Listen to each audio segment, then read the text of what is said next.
So the title of my talk today is Unknowing Inequality, a cultural psychological perspective on engaging systemic racism. And I'm going to try to talk you through 3 empirical examples today and hopefully not talk too quickly while doing so. So I'll just jump right in terms of what my theoretical perspective is and how I'm approaching these issues. And so I tend to look at a variety of issues from a cultural psychological lens. This was most famously defined by Rick Schrader as the study of mutual constitution. And this is really the idea that psychological experience, or the psyche, and culture are inextricably linked, that they actually constitute each other and that they make each other up. And let's see. There we go. And so one can think of culture as sort of the large societal factors, pervasive ideas that are shaping our society, and how that has an impact on our psychological experiences, our behaviors, and our actions, but also how there are these mediating things in between that also contribute to culture and also reflect culture, including our institutions and cultural products that are in the world, our daily experiences and our daily contexts, right? So school, work, all of those things function together to not only shape how we operate or see the world, but also the ideas that we have, we deposit them back into the context or back into the world. So not only does culture shape psyche, psychological experiences also have an impact on our cultural context. And I like to think about the way I like to think about culture as if we are fish in water, right? Culture might be that water that we're swimming in. We may not necessarily notice or see it, but it's always there, and it's vital to life in many ways. So cultural psychology largely has tried to intervene in the larger discipline of psychology by asking for us to think about the ways in which culture impacts psychological experiences, but then also think about how our science is largely only studying certain populations and certain groups. So Heinrich and colleagues, one of the most sort of visible articulations of this idea is to suggest that our field has been largely weird. And weird is an acronym for Western, educated, industrialized, rich democratic societies, suggesting that most of our studies are conducted in these spaces, and most of our conclusions about humanity are drawn from a very limited set of human experiences. But I would also suggest that cultural psychology itself is still pretty weird, and that analyses of power and privilege and racism explicitly are often missing from cultural psychological approaches. Now, of course, there are exceptions to this rule, but in general, there have also been articulations that, the W in weird not only stands for Western, but it could also stand for white, right? The sort of social hierarchies that are in a lot of these different nations are often not talked about either. And so part of my efforts to sort of integrate or intentionally inject race into conversations about cultural psychology or psychology more general has been to turn to critical race theory to make some of these arguments and articulations. So a critical race psychology, I would suggest, really challenges psychologists to reveal how institutions and practices in society at large both bear the traces of and function to reproduce racial power. And we should think of ourselves not only as scientists who are abstracted from that context, but we're people and practitioners and scientists who can also participate or dismantle these processes that may reproduce racial hierarchies and power. And critical race theory, along with what I would call a critical race psychology, advocates for an identity conscious approach to science, to suggest that to do so is not political, but to do so also has an empirical basis. So I just want to highlight a couple of core themes and common ground in critical race theory and critical race psychology.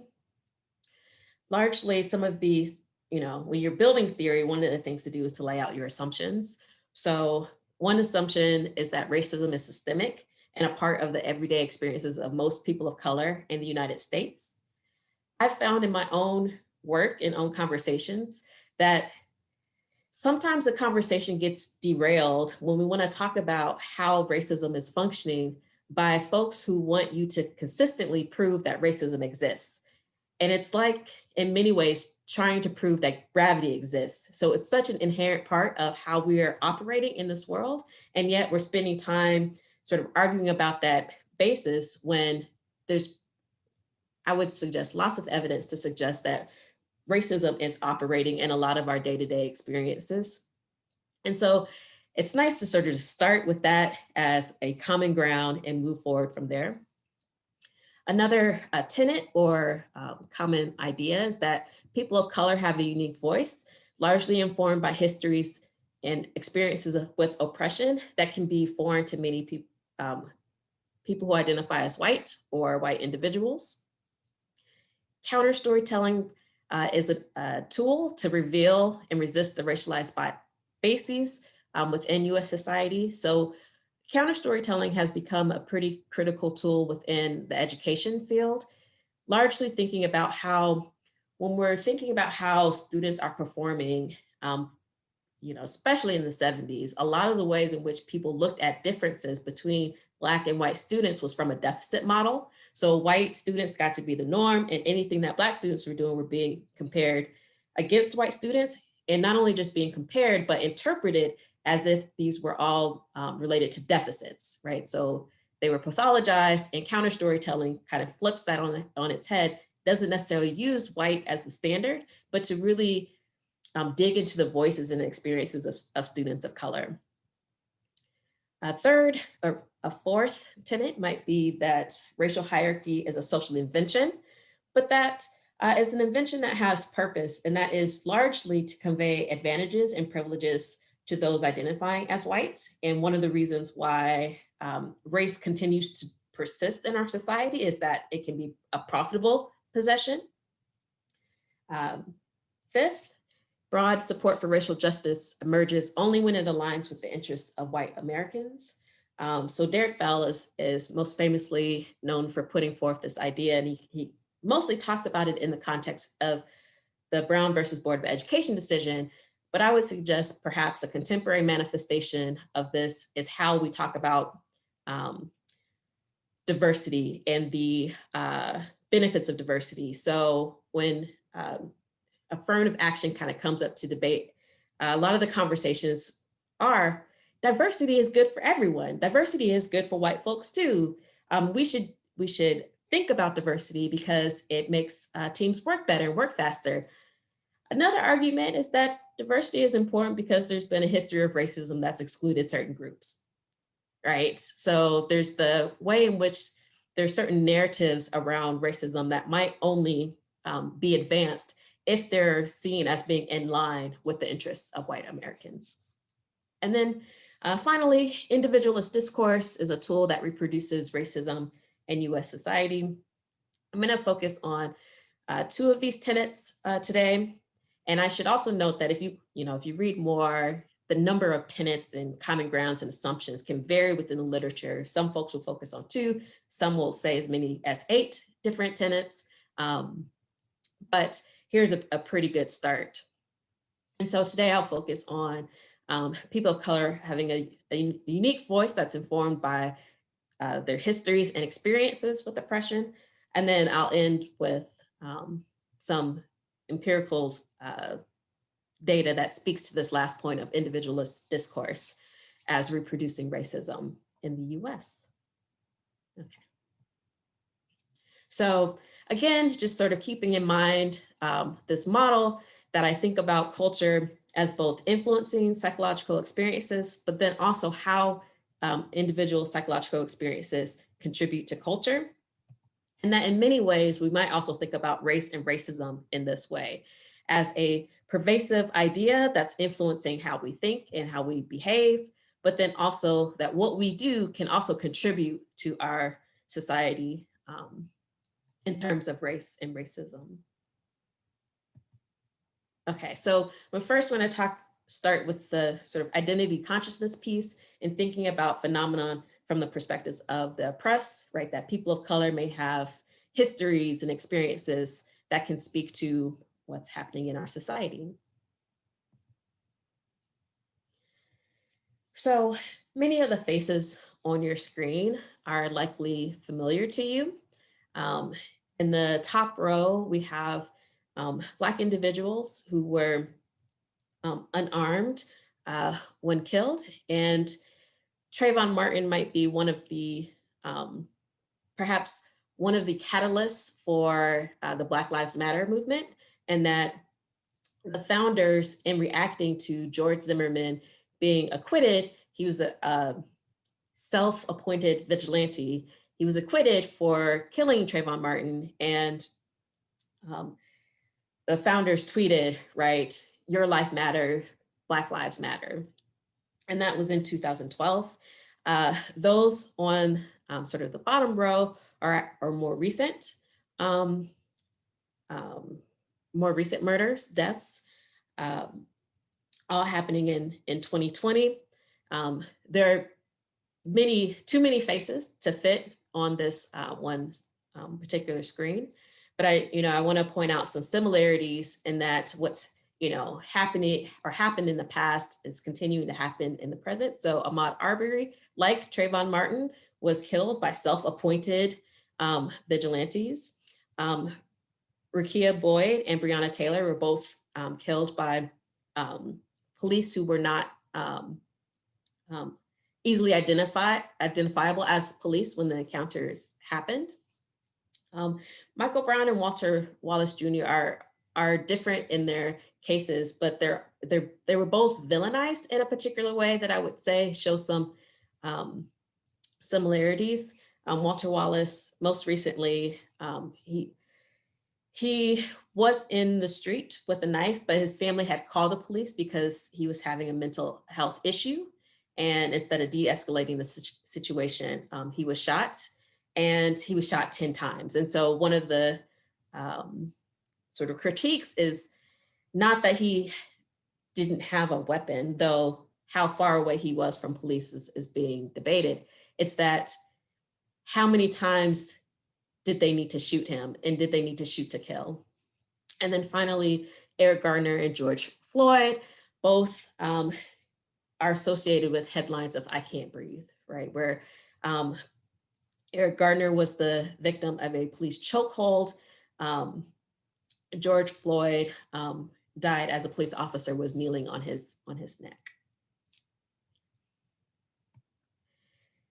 When asking Americans what role they think racial bias plays in some of these events, there's a gap that's rather persistent that shows up between Black American perspectives. So in 2012, a poll after the Trayvon Martin shooting and the George Zimmerman acquittal, participants were asked, how much of a factor did racial bias play in the events that led up to the shooting and the shooting itself? A majority of Black Americans said that racial bias played a major factor, where only a minority of white Americans believed that it played a major factor. After the acquittal of the officers for Michael Brown and Eric Garner, police were asked,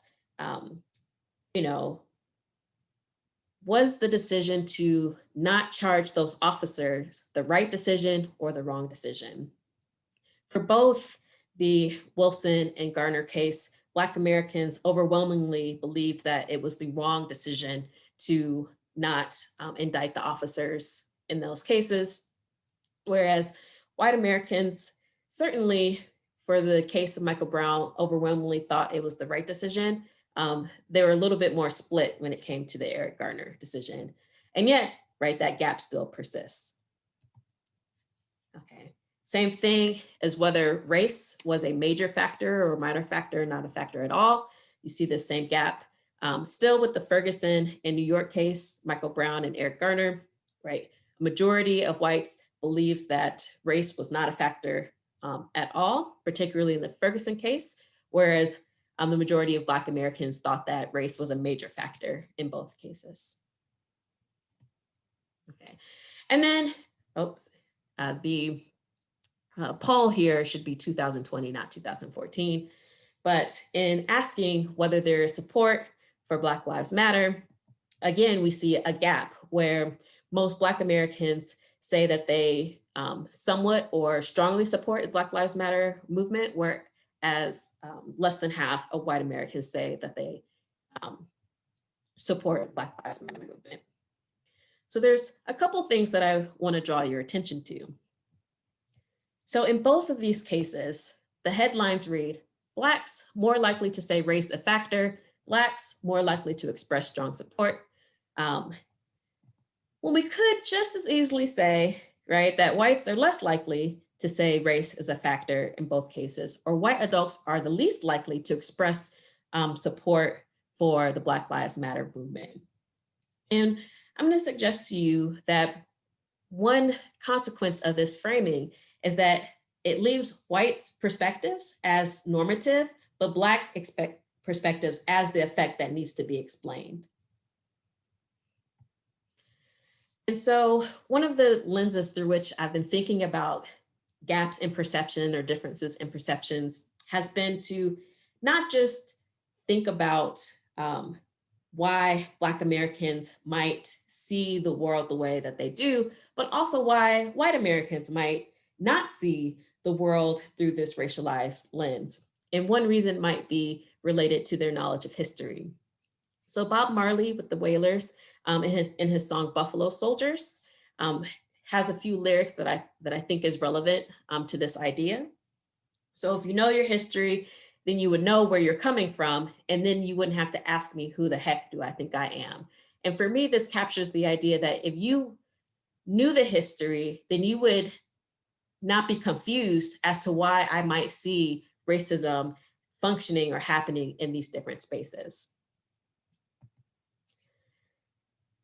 After Hurricane Katrina, Aaron Magruder also put forth a political cartoon in his series, The Boondocks, that I think also captures this idea. So in the first panel, Tom, his neighbor who's a lawyer, says to Huey, the main character who is kind of caricatured as like a young Black revolutionary, Huey, you've got to let go of these ridiculous conspiracy theories. I assure you, there's no way in a million years anyone would ever deliberately flood the poor Black parts of New Orleans. Huey turns and says, except when they did it in 1927. Tom replies again, I'm sure it'll be a million years before they do that again, right? And so in the aftermath of Hurricane Katrina, there were claims that the government's slow response to the flooding, and also there were a couple of folks that said that they heard levees blow, right? They heard the levees blow. And so they asked, what's going on, because there's been a history, a factually documented history of when white Americans in 1927 held Black Americans by gunpoint when they were trying to evacuate the area. They didn't want their Black labor force to leave. They also forced them by gunpoint to repair levees. And when that wasn't working, when the waters were still rising too fast, they decided to blow the levees so that water would be redirected to Black areas. After the flood waters reside, Red Cross offers aid. The white residents give aid and supplies and food and clean water to their livestock before they distribute it to the Black Americans in this area. So residents who have a knowledge of this history honestly come to see similarities between what has happened in the past and the possible, right, the possibility that something racial could be happening in the present. So in this study, we're going to look at perceptions of racism. There are both perceptions of individual and isolated cases of racism. So for example, a Black couple and a white couple walks into a restaurant at the same time. The Black couple actually speaks to the attendant first, but the white couple is seated first. To what extent do you think that that's racism? We have both those kind of items, but today I'm going to focus on systemic racism items. So those were items like high rates of poverty among African Americans, Latinos, and Native Americans. To what extent do you think that is due to racism? Our participants completed that on a scale from 1 to 7, 1 being not at all due to racism, 7 being certainly due to racism, prejudice, discrimination. We also had items like the practice of police profiling, using only information about race in the decision to make traffic stops, police searches, et cetera. To what extent do you think that that is a function of prejudice, racism, discrimination? And I'm going to talk about 2 different studies simultaneously. I'm going to share the results of the original study, which we conducted which we published in 2013, but then also a replication. So the first study that we did sampled white Americans from a predominantly white institution and Black Americans from a historically Black institution. The replication takes students from the same institution, which is a racially diverse institution. Okay, so first, the perceptions of racism. Do we see the gap, one that we see kind of consistently in those previous polls, but also in our data? In our original study, Black Americans were more likely to say that those items were due to racism than white Americans. And the difference is smaller in our replication, but still there, that Black Americans perceived more racism in those items than did their white counterparts. Okay. We also asked them questions about their racial identity. So to what extent are you glad to be a member of your racial group? This is a private regard subscale of Luna and Crocker's collective self-esteem. We use this to assess to what extent their identification or how they identify might be relevant to their perceptions or to their knowledge. So in the original study, the more participants identified as African American, the more they saw systemic racism or saw these items as racism relevant. The more that participants identified with being white, the less racism they saw in these items. In our replication, we saw trends for the African American or the Black sample, but it was non-significant. And for the white Americans, the more they identified with being white, the less racism that they saw in these items. Okay, so finally, the Black History Questionnaire. We gave folks a 30-question test where they indicated true or false to our items. So, we asked them to indicate true or false, but also to tell us whether they were guessing. So an African-American doctor invented the process of extracting plasma from whole blood. That's true. That was Charles Drew. The government promised freed slaves payment of 40 acres of land and a mule, but never delivered on such payment, an item that is also true. We were interested in distinguishing knowledge of true items from honestly just believing any historical racism item might be true.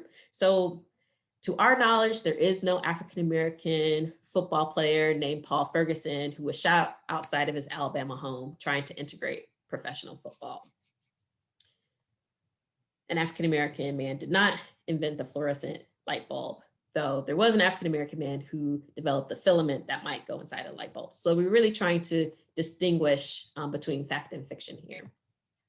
Okay, so we're able to assess our participants' hits. So how many times did they recognize a true item when it wasn't in fact true? Our Black participants knew more of the true items than our white participants, but we're also interested in seeing whether they were somehow saying everything was true. So the false alarm, saying are things true when they're not actually documented as true. So for our replication, we also see a difference that our Black Americans had more hits, right? Saying true when it was actually true. We don't see a difference in false alarms, right? So our Black American participants aren't saying true to these false items more often than their white counterparts.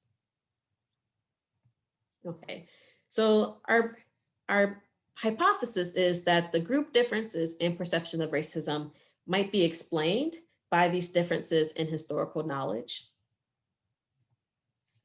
So first I showed you that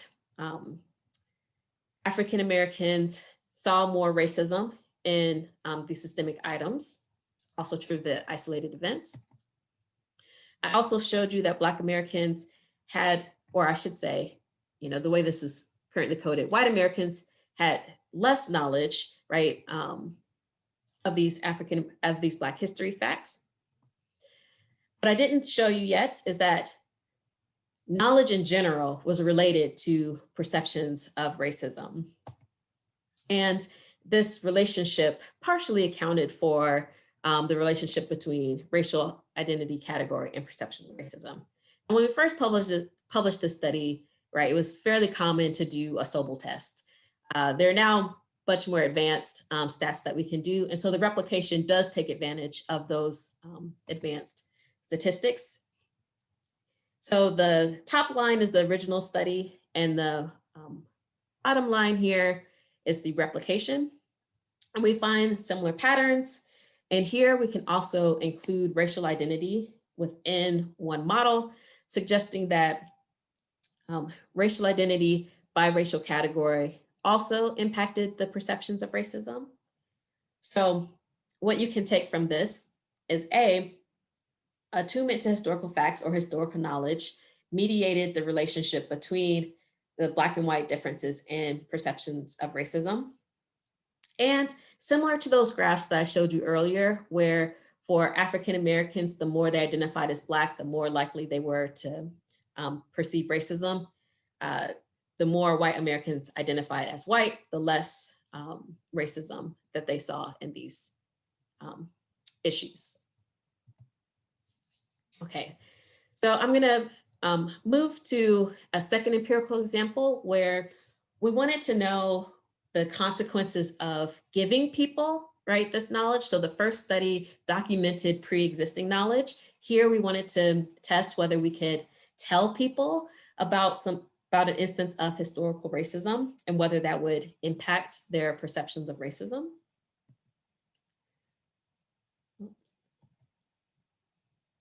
All right, I'll tell you about the clip in a moment.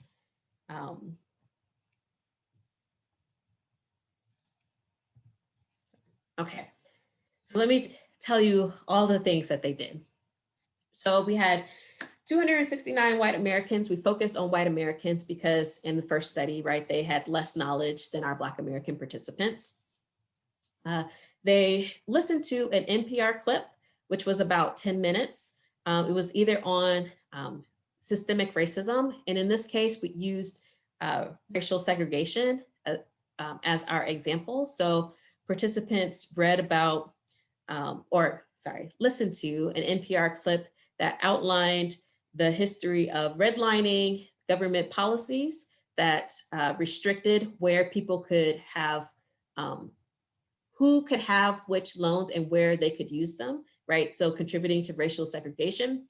And it also discussed blockbusting. So this was an example of real estate agents actually hiring Black actors to go into white neighborhoods to create the perceptions that Black people were moving into the neighborhood so that they could buy white homes at lower prices and then flip that neighborhood to sell them at higher prices to Black residents. So they learned about all those different things. We also gave them a short history test based on information learned in that clip. So for example, they might have been asked, what color was used to designate African-American neighborhoods on maps in some cities? The answer, multiple choice, blue, Black, or red. The answer is red, as indicated by redlining. Okay. We also asked our participants to tell us whether they learned anything from the clip. So when we're thinking about an intervention, we want to know the impact on people who said that they learned something new versus perhaps the pre-existing knowledge. So to what extent did this clip help you learn about the type of policies leading to racial residential segregation? That was on a 1 to 5 scale. Beliefs about Black ghettos. to what extent do you agree with the statement, the federal government intentionally created Black ghettos? And the same racial identity items from study 1, the same perception of systemic racism items from study 1 as well. Though we also had isolated or individual racism included. So I just want to conceptually tell you what we were thinking, right? So we were thinking that in the context of intervention, we want to change what people know and what they believe. So we're going to conduct a serial mediation model where our treatment condition is hypothesized to predict, okay, I learned something and that changed my belief about how Black ghettos were created. And that also impacts, okay, if that happened in the past, perhaps racism is relevant in the present as well. Okay, so I'm showing you first without the racial identity, though that factor is in this model. So we did find that our participants in the treatment reported gaining more knowledge, and gaining knowledge was related to increased beliefs about government's role in the creation of Black ghettos, and that also related to perceiving racism in the items that we gave, like perceiving racism in the high rates of poverty among African Americans and Latinos, for example. So there's an interesting relationship here. So this positive 0.34 is the direct effect. Once we account for these relationships, including racial identity, this relationship flips, where, right, being in the treatment condition leads to less perception of racism, and that's going to be moderated by identity. And I want to show you what that looks like. Okay, so this top light gray line is the control condition. And perhaps as seen in the prior study, right, the more that participants identify as white, the less racism they see in these systemic items. For our treatment condition, not great for someone who's developing an intervention. We see a backlash effect is what I would suggest, that particularly for those who highly identified as white, the more they identified as white, the less racism they saw in these items, particularly in the context of us telling them about this past racism.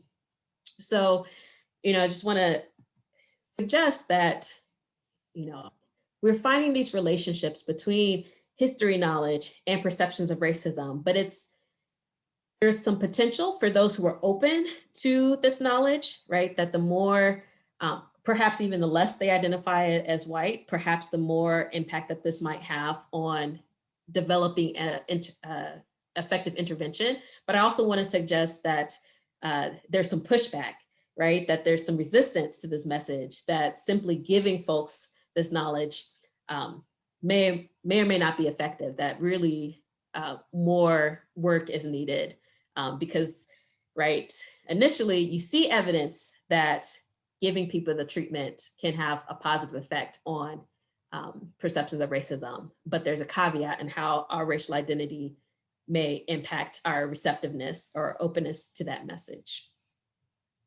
Okay, so we're going to shift gears a little bit and talk a little bit about the cultural tools that afford racism denial. So some of the work that I did prior to these studies included going to high schools, those that were predominantly Black and those that were predominantly white, and looking at their representations of Black History Month.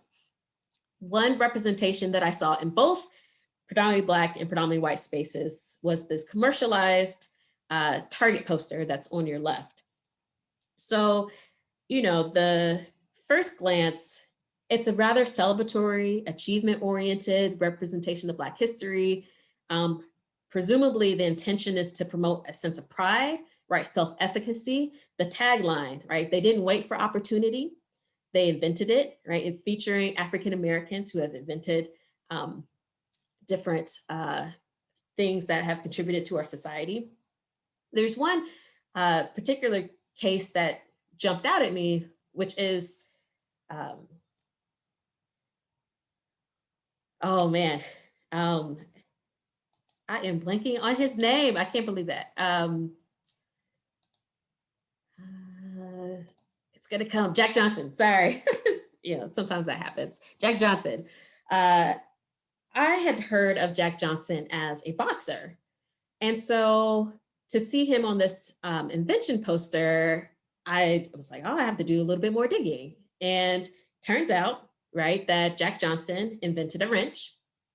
But what this poster doesn't really highlight is that he invented this wrench while he was in prison.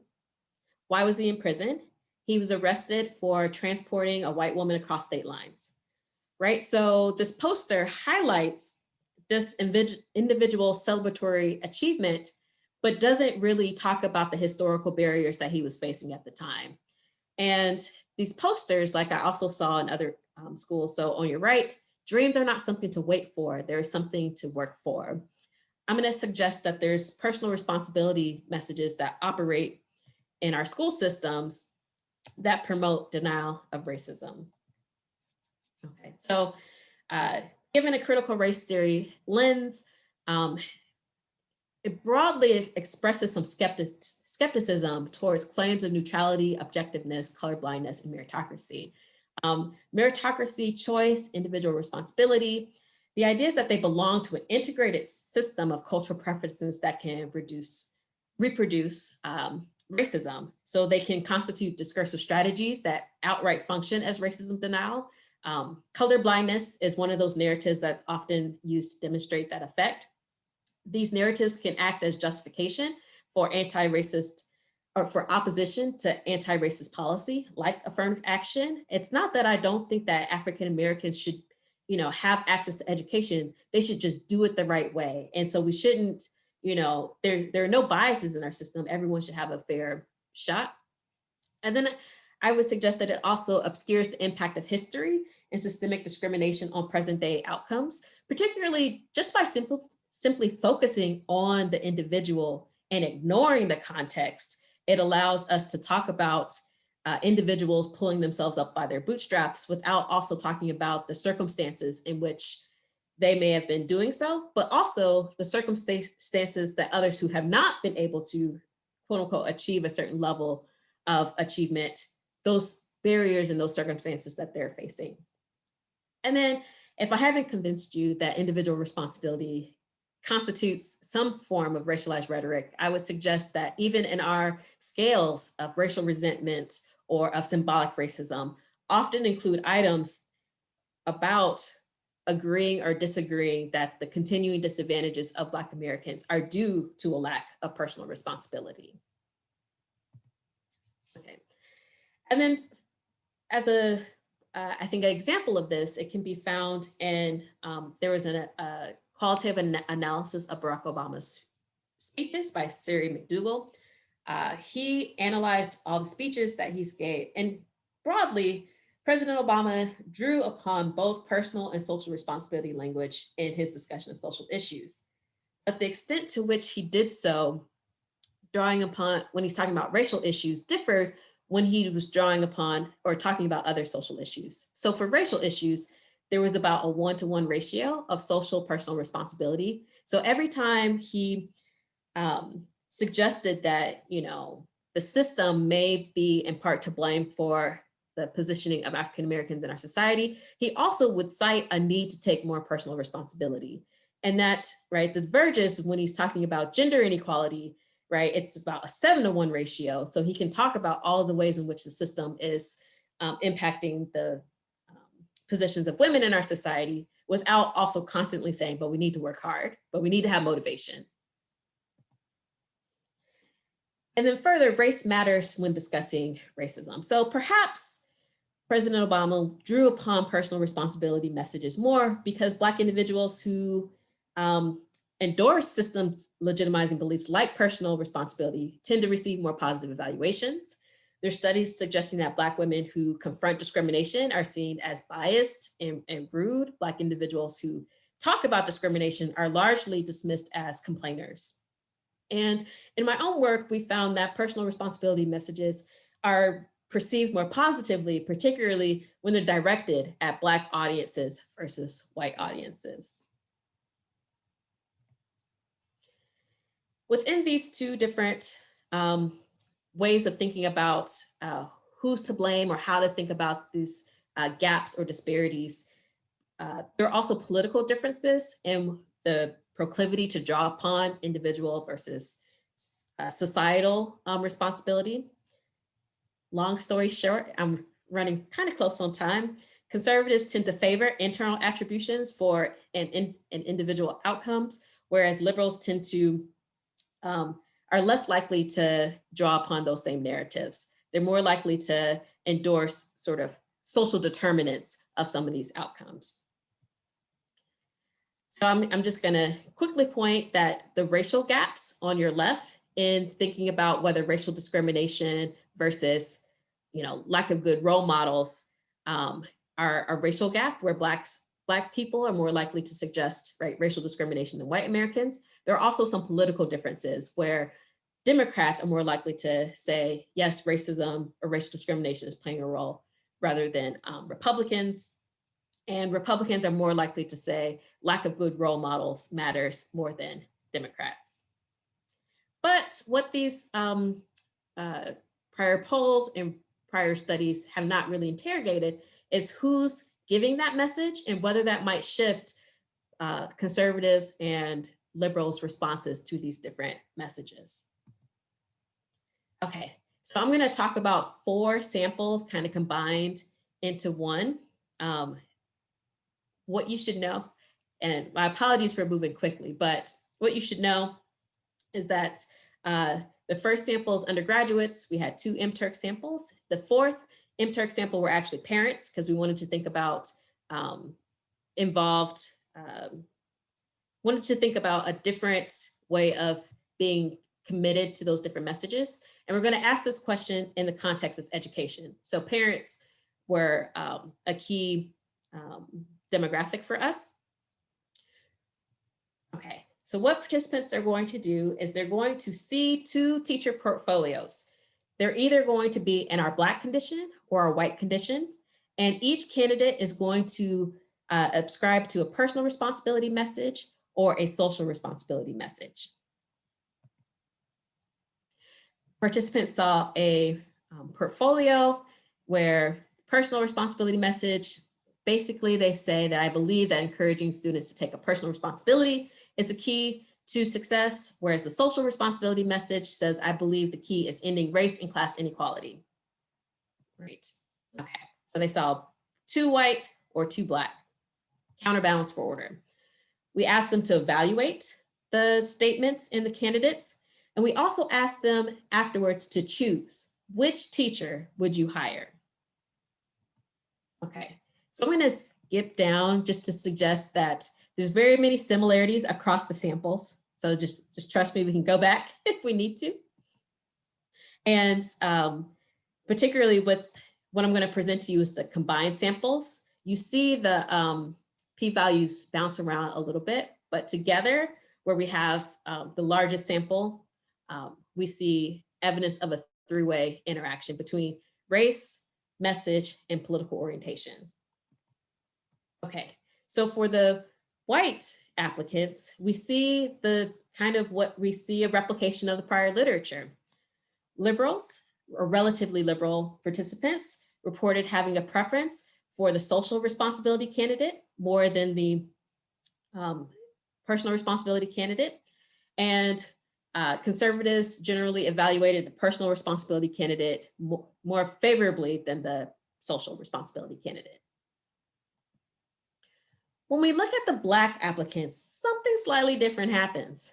So for our relatively conservative participants, they look much like how they did when evaluating the white applicants.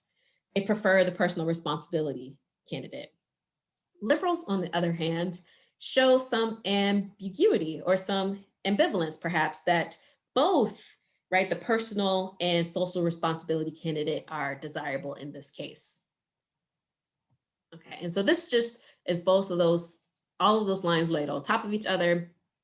And you can kind of see a cluster here where who's least desirable here is the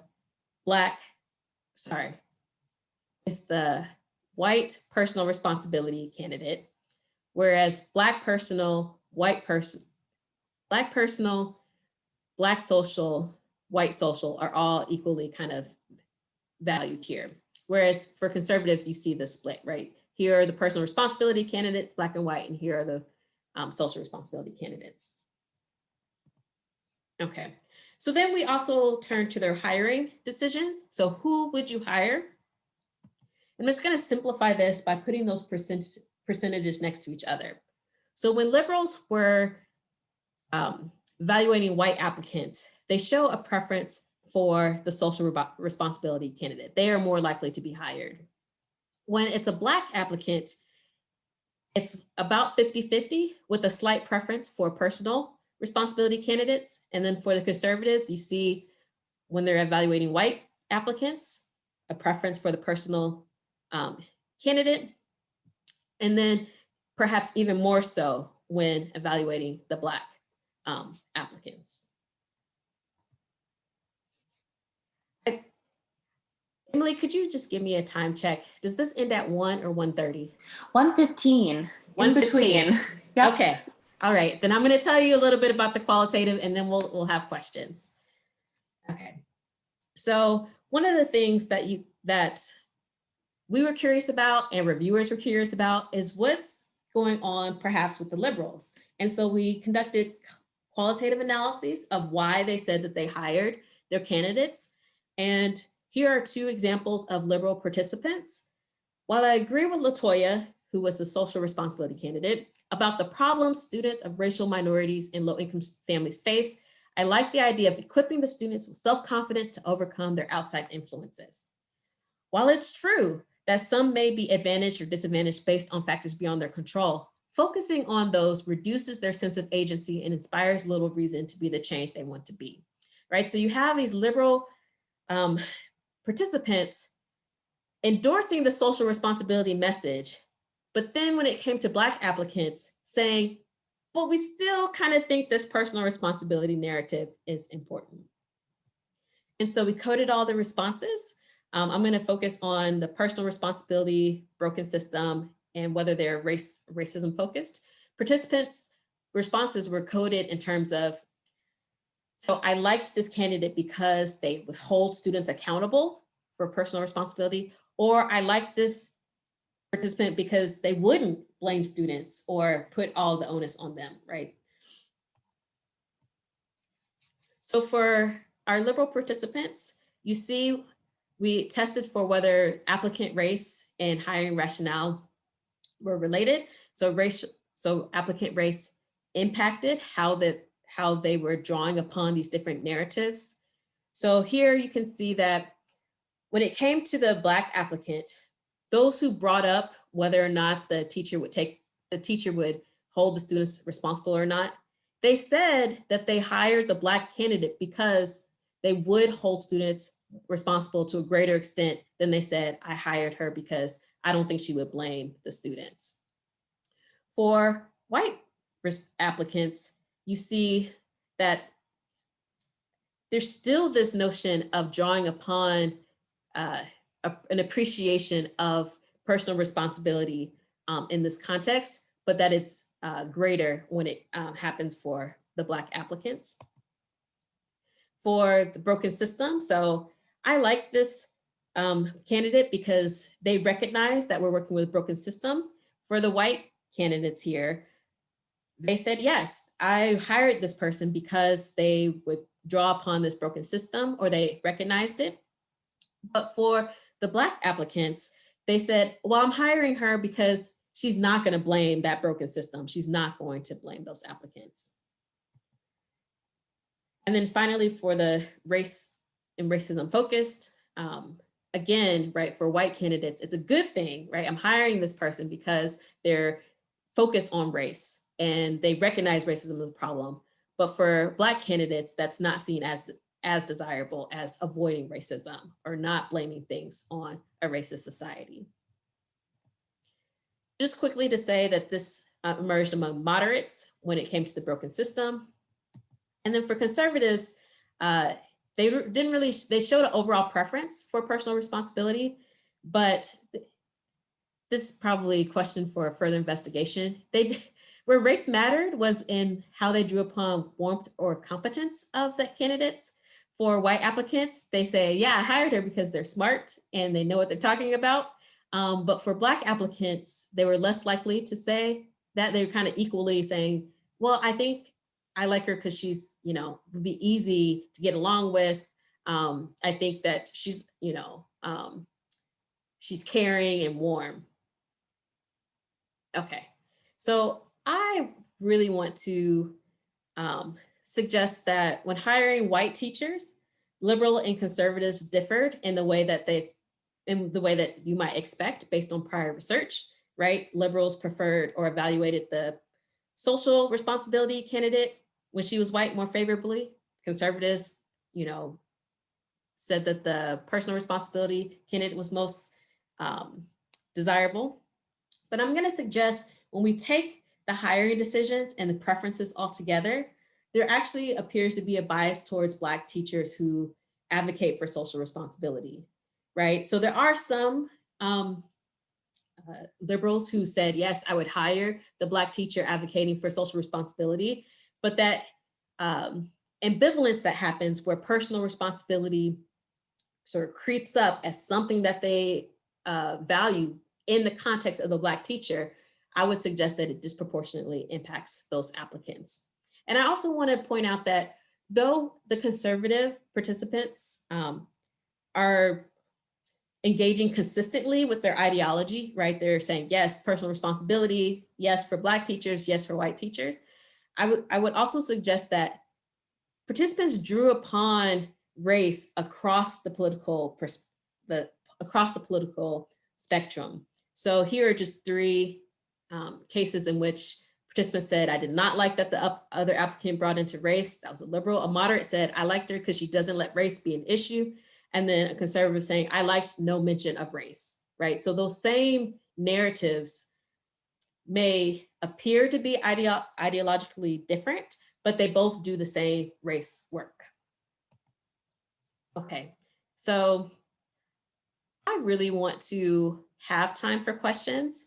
So I'm actually going to stop here and just suggest to you that, knowledge of racism can be a tool through which we understand racism today, but have folks also think about the ways in which these calls for individual responsibility also acts as a tool to maintain ignorance about that history and ignorance about racism in our society. And it's quite a predicament for Black Americans to be in the position where there's pressure for them to exert or to take personal responsibility, but that also asks them to disregard the systemic inequalities which are sitting there in their face and in their experiences. And a critical race psychology perspective proposes that we learn to see the way race is operating even in these ostensibly neutral domains. So I will end there and hopefully we have some time for questions. Thank you so much. So we can take questions in the chat, or people can just unmute and jump right in. I see Margaret has a question. Yeah, Margaret, you want to chime in? In a surprising turn of events, I have a question. Hi, that was a lovely talk. Thank you so much. It was really interesting, and it feels like just fascinating and timely and really good stuff right now. I was interested in study one. I wrote this right after study one, so later I had other questions. But at the time, I was just wondering if you could talk a little bit about how you measure white identity. Like, I'm kind of wondering what that construct is, and if you could just talk a little bit about it. Yeah, so in that study, we used a collective self-esteem scale. And so there's like 4 different subscales. We used 2 of them, centrality. So this is essentially how central, or do you think that being white or being Black is to your personal identity. We also measured private regard, and that is more kind of affective. So does it make you feel good to belong to this racial group? Belonging to this racial groups makes me feel worthwhile. It's kind of more, I would argue it's a little bit more emotional and affective, but there are also still only 4 items. So it's not an extended scale there. Cool. Thanks. I just didn't know what that was at all. Thanks. Yeah, sorry. Oh no, it's okay. I have great ambitions, right, to talk about all of these different stuff. Yeah. No, it was great. I love that you did all the studies, and I totally get that you can't explain every measure when you're doing that. No, it's awesome. I was just wondering if it was like, I feel like I'm white, or it's like, I like what you're describing, more like I'm happy I'm white. Like those are different kind of concepts to me. Yeah. Thanks. Okay, so I see a question in the chat. You brought up this denial factor for white folks who had strong racial pride identity and who were then taught about Black history. How have you, or could you capture this denial construct? Are the ways to know to measure people's ability to internalize information that is contrary to their beliefs? Yeah, okay, no apologies necessary. So I'm gonna interpret your question as how do you know that this is denial? And how would you capture this sort of denial part of it? And then, are there ways to measure people's ability to internalize information that is contrary to their beliefs? Yeah, well, the second question I think is at the heart of it just needs more work. So we saw this backlash effect, and I would suppose that maybe one way of getting people to internalize beliefs that may be counter to them is that perhaps the denial is based on threat. And so how can you either mitigate that threat? So there is some work on how a self-affirmation increases perceptions of racism. So perhaps within this paradigm, we could think about affirming folks, because we don't want to, so you could also reframe the disparities, right? So there's also work suggesting that if you talk about Black disadvantage, that's a little bit more easy to handle or less threatening than white advantage or privilege, right? But part of me thinks that we still want to get people to understand that privilege exists. So if we just reframe it, then there's still a mechanism for denial. And so maybe self-affirmation or other forms of reducing feelings of threat might be a really great avenue. And then I think in terms of denial, I have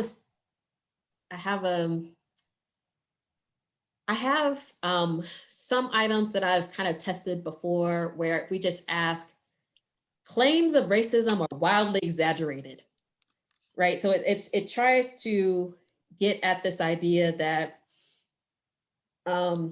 I think at the heart of your question, like, how do you get at that denial piece? And it looks a lot like the perceptions of racism, just in reverse, right? And there's some other upcoming work that hopefully maybe I can talk to you about in the future. So we've also flipped the paradigm of knowledge, where we actually measure overclaiming Black history knowledge. So we ask people to either, say how much racism there is in society first, and then ask them, are you familiar with these items? And there's some fake ones. And folks who answer the perception of racism items first claim to know more or have more familiarity with these fake items than folks who just did that measure first. We also use the systemic racism clip to show a similar thing. Not enough time. I still need to write that up, but that's in the pipeline. So I think it's there, but. Yeah. No, it's super interesting. Thank you. And just back to what you were saying earlier of this, this self-affirmation idea, I think that's so, it could be really cool to look at, how that information is presented. So you were saying, for some people, it may be more like palatable to hear it as a Black disadvantage rather than a white advantage.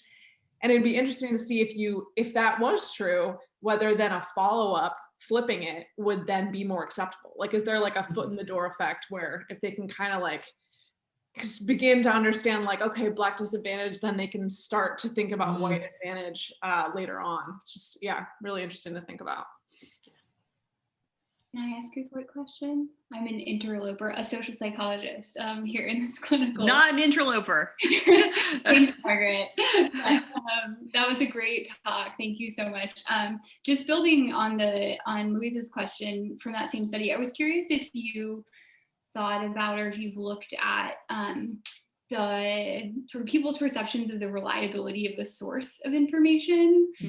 So you were showing them NPR clips, or they were listening to NPR clips and just thinking about, you know, all of the ways in which we live in our echo chambers, and there's so much politicization of news and information. Like, I wonder how information presented, either like the targets of the folks identity wise who are presenting the information about Black history, or even just like the status of the news source. Is it perceived as more liberal or more conservative? Could influence people's sort of willingness to acknowledge and learn from those events. Just curious if you thought about that. No, but I will, because I think it's a great question and a great potential direction. I mean, particularly, honestly, because I probably lean more liberal, right? And so I'm like, NPR is middle. Yeah. And yet, yeah, and yet I do know, right, that like some folks perceive NPR as bleeding heart liberal, right? Or and whether or not changing the source of these history lessons might, well, I think it's going to be both a dynamic of credibility and like believability. It's like, and this is from Fox News. I don't know. No, exactly. That's exactly what I was thinking. Like, you know, for these strongly white identified folks who are denying this systemic racism, if the source of the information about redlining and the history of racism is from Fox News, does that change their Right. There could be, I don't know why I'm blanking on all kinds of names today. But he used to be on Fox News. I think he might have been, don't quote me, for sexual harassment or something. Yeah. He had, do you remember who that was? But he No, sorry. maybe how the Homestead Act had benefited his family. I don't think he goes on to then also talk about how that same act disadvantages Black families, but there may be some way. I mean, now, well, I need to maybe hire someone with some deeper technology, but with the deep fakes, maybe I could, have him talking about, or taking his story a little bit further to talk about how it also, not just, his father happened to take advantage of this governmental policy, but that how it also discriminated would be an interesting direction. So thanks for your question. Yeah, no, great. Thank you. Bill O'Reilly, thank you, whoever is. Yes. Yes.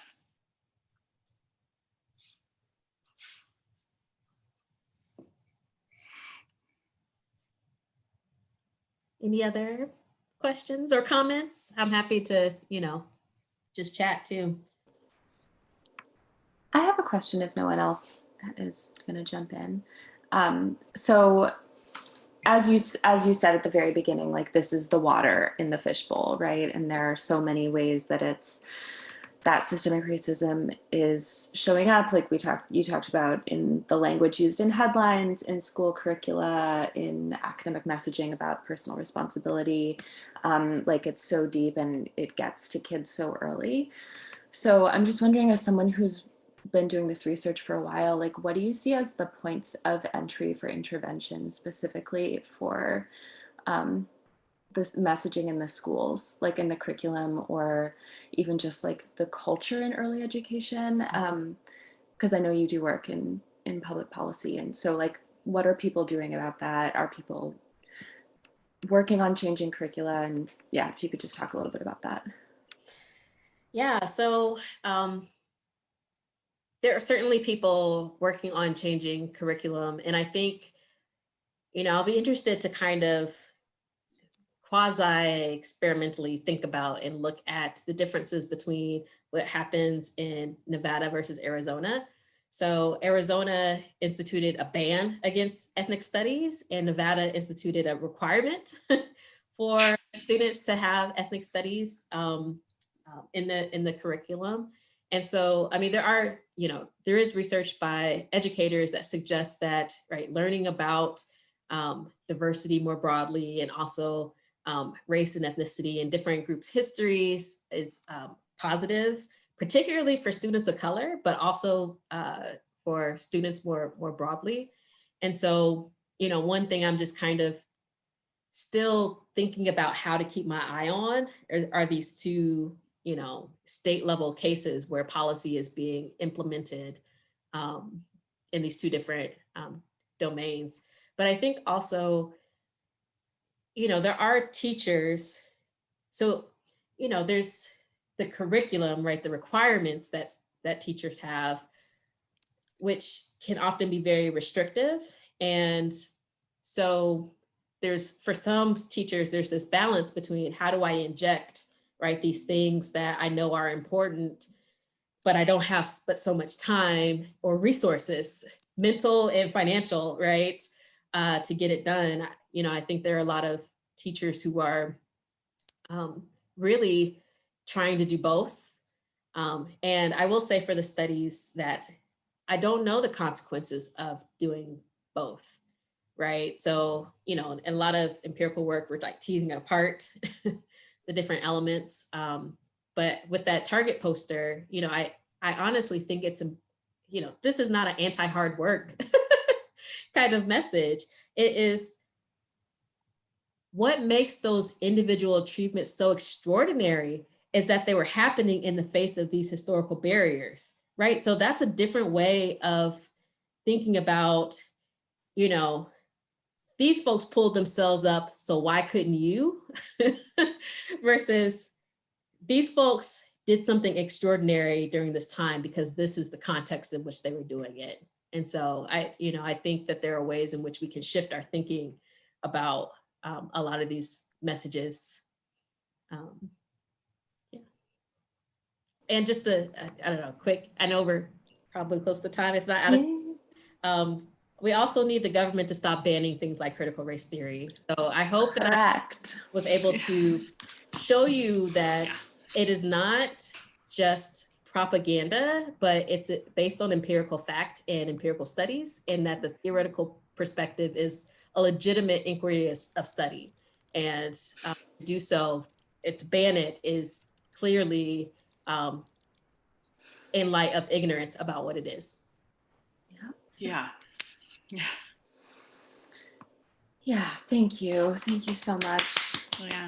Thanks to you all for showing up. I know today is particularly stressful, so And just so you know, we all got alerts, but it's all clear. There's no great. We're all Great. We don't have any more information than that, but it is resolved in some way. Yeah, thank you so much. I want to honor everyone's time, but thank you everyone for coming. Happy weekend, happy Halloween. Good to see all your faces. And thank you, Dr. Salter, for joining us. Thank you. Okay.